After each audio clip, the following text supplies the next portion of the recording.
पावसाळा सुरू झाला की नवीन नवीन झाडांची लागवड होते. बरेच जण झाडं लावतात कारण पावसाच्या पाण्याने ना छान झाडं येतात. तर हे गमेलं होतं छोटंसं, मला हळदी कुंकाला मिळालं होतं. त्याला मी खालून होल पाडून घेतले जेणेकरून नाही का पाणी टाकल्यावर व्यवस्थित खाली पाणी निघून जाईल आणि त्याच्यात जे झाडं लावू आपण ते छान येईल ना म्हणून.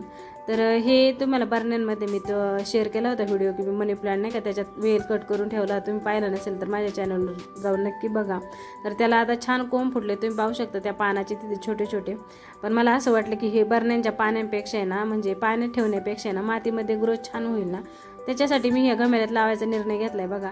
तर छान माती भरून आणली, आधी माती ओली गच्च भिजून घेतली सगळी आणि चमच्याच्या मदतीने ना त्याला छान असे होल करून घेतले बघा. जेणेकरून एक असं मनी प्लॅन्टचं तर असं दाबून हे करताना मनी प्लॅन्टचं काही नवीन फुटलेला कोंब वगैरे तुटू नये ना म्हणून.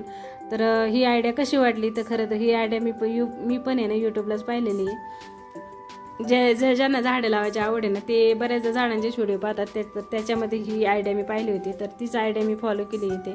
तर छान असं सगळं लावत गेल्यावर बघा किती छान दिसते ना, एकदम हिरवं हिरवं दिसायला लागले छानमध्ये.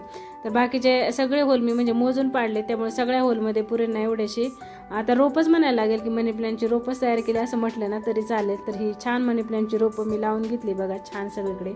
आणि ते लावल्यानंतर आहे ना आमचा प्लॅन होता की सार्थक ज्या शाळेमध्ये होता ना ती शाळा फक्त 7वीपर्यंतच होती. तर बघा किती छान दिसते सगळं लावल्यानंतर. कसं वाटलं ते कमेंट करून मला नक्की सांगा. आणि 7वीपर्यंत शाळा होती, आता नवीन शाळेत ॲडमिशन घ्यायचं होतं 8वीला. तर बऱ्याच शाळा सर्च करून पाहिल्या म्हणजे आमच्या येथील.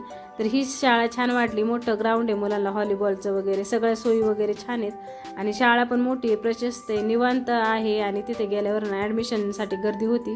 तर जरा बाहेर बसायला लागलं तर पालक आले ना की वेट करतात ना, म्हणजे ॲडमिशन घेण्यासाठी थांबायला लागतं. तर तिथं छान त्या मावशींनी सगळ्यांसाठी चहा पण बनवून देतात, छान सोय केलेली ती की जेणेकरून कंटाळा जरा निघून जातो चहा घेतल्यानंतर. तरी आम्ही ना सार्थकचं ॲडमिशन करून घेतलं आणि साहेब काउंटरला फी भरायला गेले. त्याच्यानंतर बघा ही आहे सार्थकची नवीन शाळा अजिंक्यतारा. कशी वाटली? मोठं ग्राउंड आहे शाळेला खेळण्यासाठी मुलांना. सार्थकला तर शाळा खूप आवडली. तुम्हाला कशी वाटली ते मला कमेंट करून नक्की सांगा. चला मग व्हिडिओ इथे एंड करते. बाय.